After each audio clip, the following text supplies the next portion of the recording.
Dear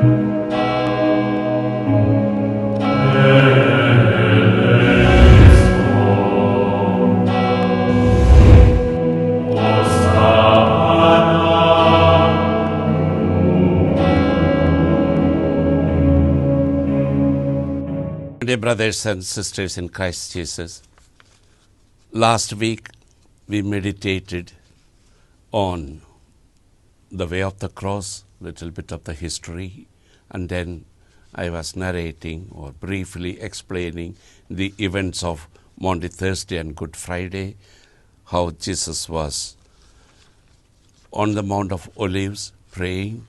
There was the arrest, that he was taken to the house of Annas, then to the house of Caiaphas, all this taking place, and there was blindfolding and slapping and all sorts of things. So imagine the amount of suffering Jesus underwent. We also briefly saw the events of early morning of Good Friday, first Good Friday, how again the Sanhedrin met and again they decided that Jesus should die. Pilate could not take a decision because he did not find enough reason to pass a death sentence. Jesus was sent to Herod. There also he was mocked, and Herod also said, I don't find such guilt that deserves death sentence, and Herod sends him back to Pilate. Last week we saw up to there. So Jesus is back in the palace of Pilate, where the trial continues. And in that trial, Pilate was looking for ways of getting out of it. Since he could not find enough reason, and he said that one, I don't find guilt that deserves death, I will do one thing, I will release Barabbas. But people again shouted. So then Pilate had Jesus whipped.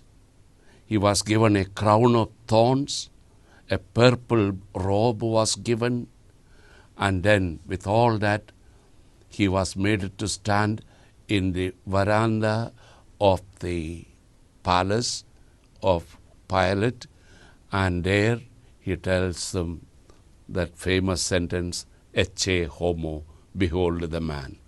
With all that, the people were not moved. They only shouted, crucify him, crucify him. And because of that, the trial continues. There was further scourging, most likely by the soldiers of Pilate. And that mocking was actually saying, King of the Jews. So they used that particular sentence. The very palace of Pilate, if you try to imagine, is something also interesting which will help you to meditate, to imagine what happens. That palace is called actually Fort of Antonia after Mark Antony. It's a beautiful building, partly now collapsed, but partly still very, very strong, and it is in the hands of the Sisters of Zion. They have a school there and some other things. What is interesting is by the side of that palace, by the side of that fort, there is a kind of an underground passage like. It is the stable for the horses, and the elite commando group of soldiers is there. They are Pilate's specially trained soldiers. They live in that building, almost underground, and the horses are there itself. The reason why it is kept like that is, if there is any disturbance, any rioting or anything anywhere, and if Pilate gets the news, immediately he has to only send a word to downstairs, and the soldiers will mount the horse there itself. In other words, they don't have to go somewhere else to mount the horse. The whole underground is built in such a way that the arches are high enough. The soldier can sit on the horseback and rush to the spot. To such a place, Jesus is taken because the Jews, already Passover is started, and according to the Jewish law, they should not enter a foreigner's house. And so that is told, and Pilate gets his judgment seat from his building, from that fort of Antonia, down to this particular place. And it is very beautifully described by St. John in the Gospel, where John says that judgment seat is brought to lithostrotos. It's a Greek word. It's a place of pavement where that seat is placed.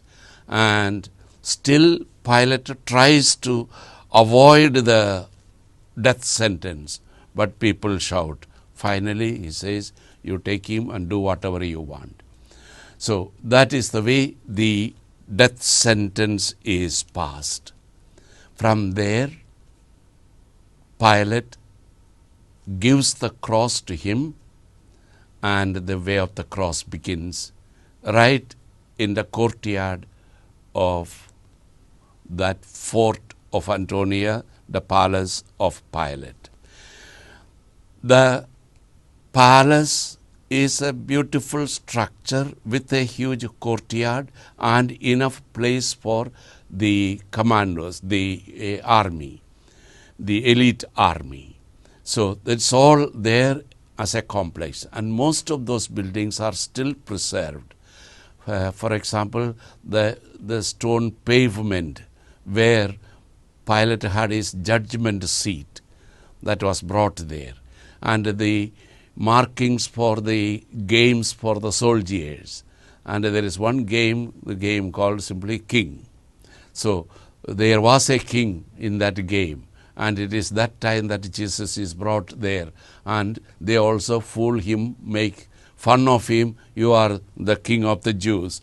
And they mock at him, and they give even a scepter and so on. So, and he is given once again that crown of thorns. So all these events take place in the courtyard or in that particular place called stone pavement. When there is time, I will show you also the pictures of those. How all this took place, and it went on till something like 10:30 in the morning. Finally, Jesus carries the cross. The cross, there are ways of carrying the cross, either only the horizontal piece, or as we know, the cross with both pieces. We are not very sure what Jesus did, whether he had to carry the full cross or only the horizontal piece. Normally, the horizontal piece is carried by the one who is accused of and who is to be crucified. The vertical one is fixed on that place conveniently. So, in Jesus' case, again, we are not very sure how it was done. But something that we have to note is even that horizontal piece of wood itself is heavy, and the carrying of that one on the shoulders is again not easy at all. With all that, he has to walk. He walked all that distance. It's not very far from the fort of Antonia, from Pilate's palace. Calvary is hardly 500 meters, half a kilometer. But then the lanes through which he had to walk was very narrow. Those lanes are still there with all those interesting bridges, which is something unique. Perhaps nowhere else we can find this sort of a construction. What they did already in BC time, before Christ, in Jesus' time, that was there, and those constructions are still there. What they did is, from this side of the lane, if you are on the first floor or on the second floor, normally you have to go down to the ground, cross the lane, cross the road, and again climb up. What they did is, they put a bridge between the two houses on the first floor or second floor, wherever it is. And those bridges are of arches, Roman arch. And that technique is something really wonderful. And all along that lane we can see this. And Jesus carried the cross through that narrow lane. The carrying of the cross, as I said, was not very long, but with such a narrow lane, people crowded and all that, it was hard for him. What is to be noticed is one incident, that is the Veronica's case. Something very interesting. Must have been a natural way of reacting to what is happening.